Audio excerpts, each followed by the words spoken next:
So imagine having a word that is aspirational, a word that's a guidepost for your entire year, like a word that actually kind of keeps you focused. And instead of having resolutions, you have something that is your direction, your due west for the entire year. That is a concept called the one word concept that I have been a big fan of for a number of years. And I'm here today chatting with my friend Sam Weaver, and we're going to talk about one word.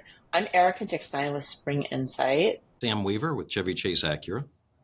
So, Sam, thanks so much for joining me today to talk about one word concept. I know you and I are both big believers in this, sort of in this concept. Do you want to tell us a little bit about what is the one word concept and how have you adopted it in the past? The one word concept, and actually, I'll start by saying my first word when I started this a number Oh, of I years don't think I've heard that. was simplicity.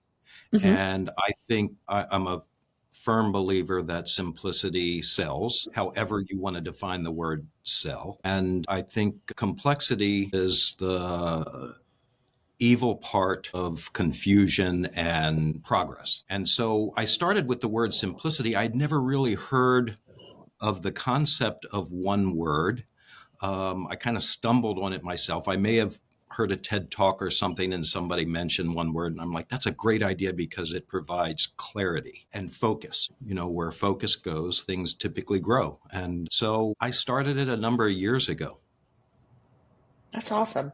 And what I love about the one word concept, tactically for anybody who hasn't heard of it, it is literally choosing one word that is your guidepost for the year. It's one word. So instead of saying, a New Year's resolution, I'm going to lose 15 pounds and I'm going to grow my business by X percentage points. You pick a guidepost that helps you point in the direction of achieving those goals. And what I love is when you're able to find a word that is not just for business, but really does encompass the things that you want to achieve personally, professionally, from a charitable perspective. What are the pieces of your life that are important, and what is the word that can guide you in that direction?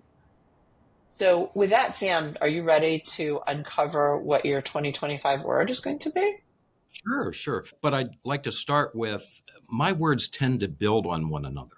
Like my Oh, I love that. 2024 word was discipline. And Hmm. so I spent most of the year, because not quite over yet, spent most of the year working on disciplines in all facets of my life, whether we're talking about health or business or personal relationships.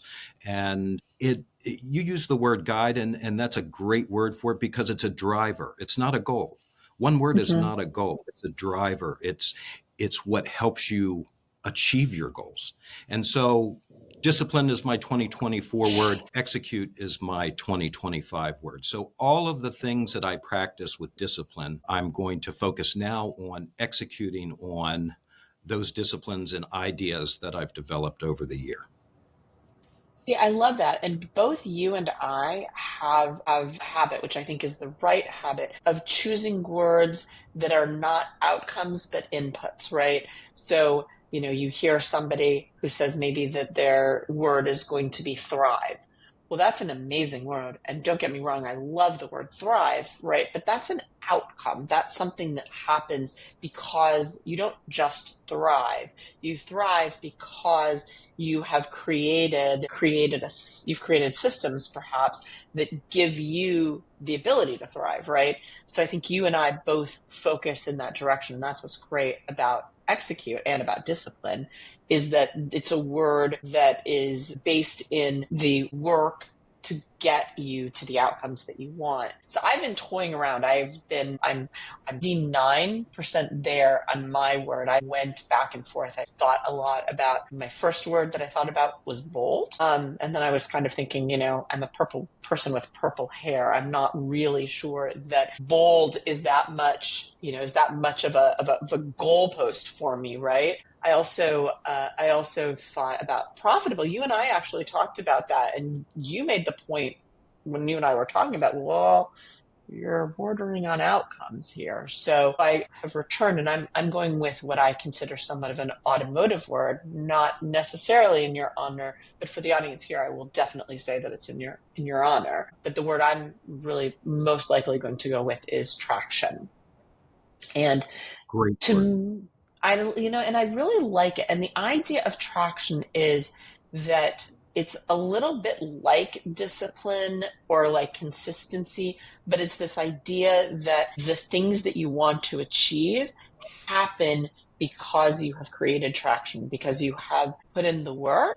So for me, what the word traction is it's both from a personal perspective, but also from a business perspective about creating systems, creating discipline, as was your word last year, around these things that need to happen to create the outcomes that I want, both personally and professionally.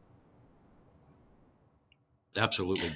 Great traction develops profitability in the business side. Precisely. That's the So input. That is the input. So, how do you choose your word? that is a really good question. I've thought about that. I think the word is derived from something that I think that I need to improve. Mm-hmm. And and it's more from a personal level than it is a business level. But I also, when I'm looking at my word, I look at all the aspects of life, whether it's business, personal, professional, relationships, and does that word apply to all of them? And I Yes. think that's a good way to define whether the word is one that is a good choice. I think that's super essential. And that's one thing that we talked about at the beginning is making sure that your word, isn't something that is just that's one faceted, that a good word really does create all of those things. And for me, when I think about choosing my word, it's, I don't know if you're grandkids, I don't know if you're at all a Harry Potter person or have read Harry Potter to any. There's one of the famous lines is the wand chooses the wizard. In some ways, I sometimes feel like the word chooses you because you know that you're in a spot where that's the word that is going to create meaningful benefit for you. So I think one of the things that you hear a lot, I mean, and you hear it a lot for um, New Year's resolutions, but also for word, which is, well, yeah, I did that and then I forgot about it, right?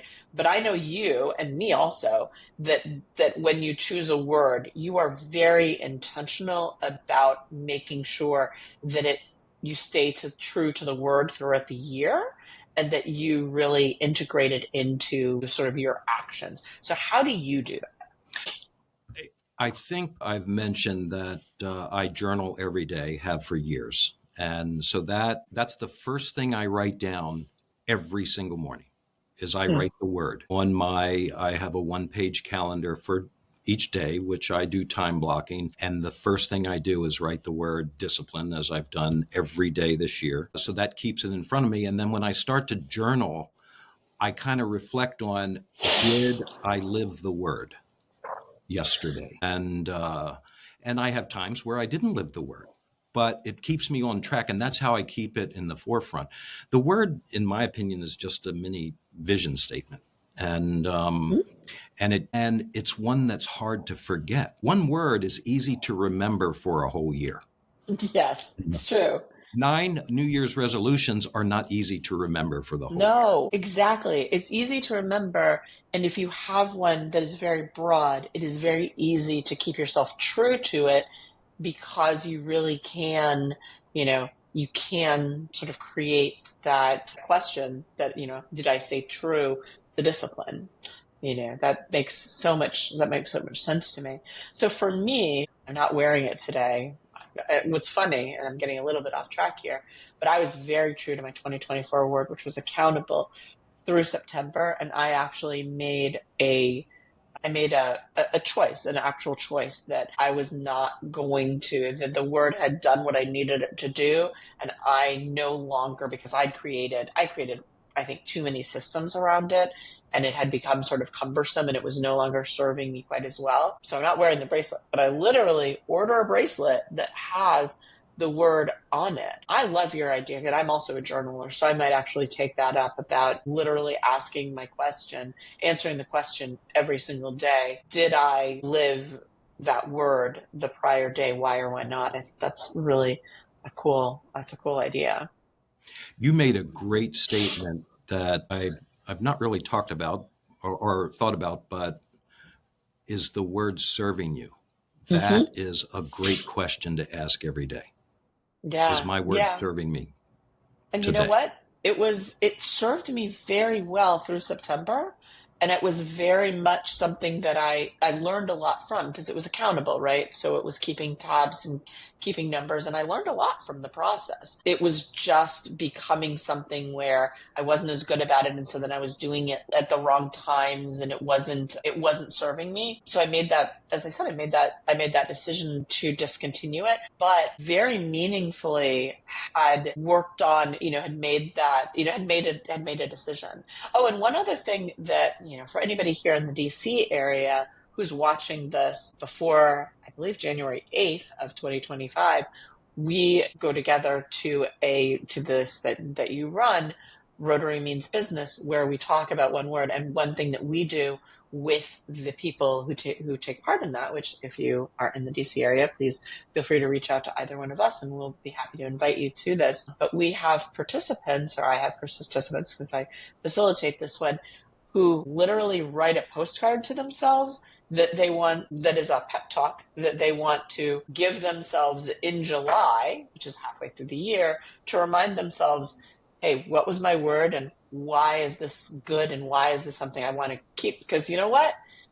Every good football team needs a little bit of a pep talk during halftime in the middle of the game to remind them why they're going to go out, even though, they might have been pummeled, they might have had sacks, they might have been tackled a bunch of times. They still want to win this game. So, Sam, thank you so much for joining me on this video. This is so much fun. It's always so much fun to talk to you and talking to you about a topic that I know is very meaningful to both of us. It was really, really cool. So, can you tell all of the millions of people who are watching us where they can find you, how they should reach out to you, or what would be a great way? Through email, weaver at chevychasecars.com would be a great way. Facebook, I think I have an open Facebook page. Our Rotary Business Network and Beyond has a Facebook page that if you're interested in getting a great quote every day, go to Rotary Business Network and Beyond Facebook and it'll end up right there in front of you. I love that. But what Sam didn't say is that if you're in the DC area and if you are in need of transportation, in need of a vehicle, this is your guy who is going to set you up, whether it's an Acura, which of course, if it's an Acura, it would just be stupid to talk to anybody else, but even other vehicles where he has been very gracious when I have had friends who've wanted other vehicles to help them find connections with other dealerships. So thank you so Absolutely. much, Sam. For those of you who are watching, if you haven't done so, please, please, please like this video. If you haven't subscribed to our channel, please do that as well. We put out new content, typically not about one word. Typically our content tends to be about website strategy and ongoing marketing for subject matter experts. But subscribe to our channel. You'll be the first to know when we come out with new content. And if you are an expert in your field and you need a little bit of tweaking, either on your marketing or your website, go to our website, springinsight.com, and sign up for a consultation. It was so lovely to have you here. Thank you.